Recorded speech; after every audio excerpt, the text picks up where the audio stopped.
వాళ్ళు ఇచ్చింది మర్చిపోరు.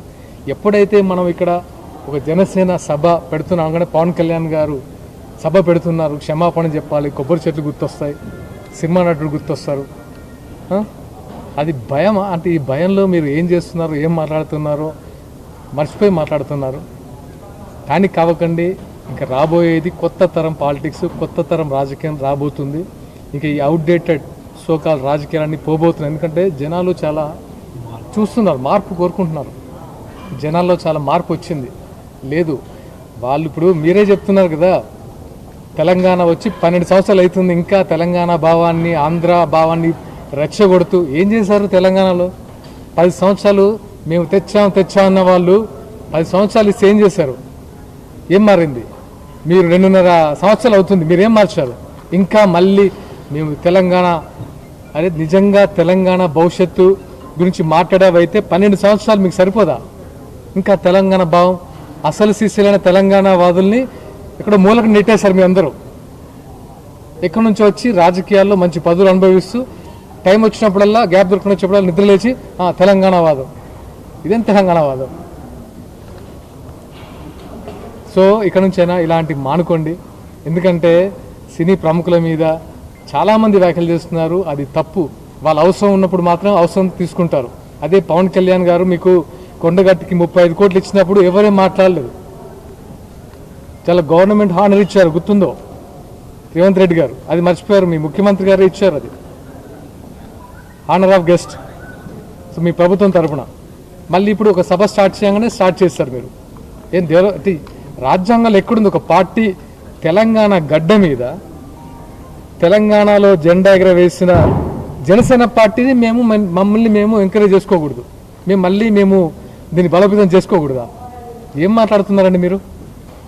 అంటే నాకు అర్థమవుతుంది, అందరికీ తెలుసు. ఎందుకంటే తెలంగాణలో అదే పవన్ కళ్యాణ్ గారు వస్తున్నారంటేనే ఒక ప్రభంజనం స్టార్ట్ అయింది. ఆ ప్రభంజనం స్టార్ట్ అయ్యి భయపడి ఇలా మాటలు చూస్తున్నప్పుడు కల్వకుంట్ల కవిత గారు పార్టీ గురించి అయితే 2.0 అట, ఇది సంథింగ్ టీఆర్ఎస్ 2.0. ఎస్, పార్టీలో ఏముందో తెలియదు కానీ మీ గెటప్లో మాత్రం 2.0 కనబడుతుందమ్మా. మీరు అక్కడి నుంచి అమ్మగా అందరికి ఇట్లా మీరు బీఆర్ఎస్లో కేసీఆర్ గారిని అన్ని పదవులు పొంది పదవి రానంత మాత్రాన బయటకు వచ్చి కుటుంబంలోనే మీరు ఎదురు తిరిగి బయటకు వచ్చి పార్టీ పెట్టి 2.0 జనసేన పవన్ కళ్యాణ్ అడ్డుకునే స్థాయి మీది. మాట్లాడదాం అంటే నాకు మాట్లాడాలనిపించదమ్మా. కాకపోతే ఏంటంటే మహిళలకు ఎట్లయినా డెఫినెట్గా నేను కూడా హర్షిస్తాను, ఒక పార్టీ పెడితే వాళ్ళు కూడా ముందుకు వచ్చి పార్టీ పెడుతున్నారు, అన్ని రంగాలు అభివృద్ధి చెందాలని. కానీ మీరు మాట్లాడే మాటలు మాత్రం అలా అనిపించట్లేదు. సో ఇక్కడ నుంచి అయినా ఇలాంటి మానుకోండి డెఫినెట్గా. అసలు జనసేన సభ, ఈ సభ మేము ఎప్పటి నుంచో పవన్ కళ్యాణ్ గారిని అడుగుతున్నాం, అన్నా రండి, తెలంగాణ యువత 1,00,000 మంది సభ్యత్వం చేశారు. దానికోసమే ఆ 1,00,000 మంది సభ్యత్వం చేసిన సాధకులను పిలిచి ఇక్కడ మేము సన్మానించుకొని వాళ్ళని ఉద్దేశించి మాట్లాడడానికి మేము సభ నిర్వహిస్తున్నాం. ఇది ఎప్పటి నుంచి కళ్యాణ్ గారిని తెలంగాణ యువత ఎప్పటి నుంచో రండి, మీరు మాకు సపోర్ట్ చేయండి, మాకు మీలాంటి నాయకత్వం కావాలని మేము ఆయనను వెంటాడుతున్నాం. ఆయన ఒప్పుకొని ఎస్ మీరు మన తెలంగాణ ఫైటింగ్ స్పిరిట్ నచ్చి ఆయన మా కోసం నడుస్తుంటే, తెలంగాణ బిడ్డల కోసం నడుస్తుంటే మీరు ఇలాంటి మాటలు. తెలంగాణలో జనసేన రాకూడదా? ఎందుకు మీకు ఎందుకంత భయం? డెఫినెట్గా రానున్న రోజుల్లో కొత్త రాజకీయం, మళ్ళీ చెప్తున్నాను, కొత్త రాజకీయ మార్పులే. ఇలాంటి పాతతరం రాజకీయం కాదు ఇప్పుడు నడిచేది. చూస్తున్నారు, జెన్జీలు చూస్తున్నారు, కొత్త యువతరం యువ నాయకులు వస్తున్నారు.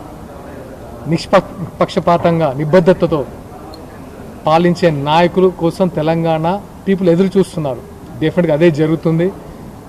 దయచేసి ముందు మమ్మల్ని ఇబ్బంది పెట్టే ప్రయత్నాలు చేయకండి. చేసినా మేము చాలా ధీటుగా ఎదుర్కొంటాం. చూశారు కదా, 4 రోజుల ముందు ఏం చేశారు? అబద్ధాలతో అసత్యాలతో ఆయన మీద బుర్ర జల్లితే చెప్పాను కదా, ఆకాశం వైపు చూసి ఉమ్మేస్తే మన మీద పడుతుంది. అలాగే జరిగింది కదా. ఇప్పుడు ఉన్నారు కదా మూలకి, ఇంకా చాలు. Thank you so much.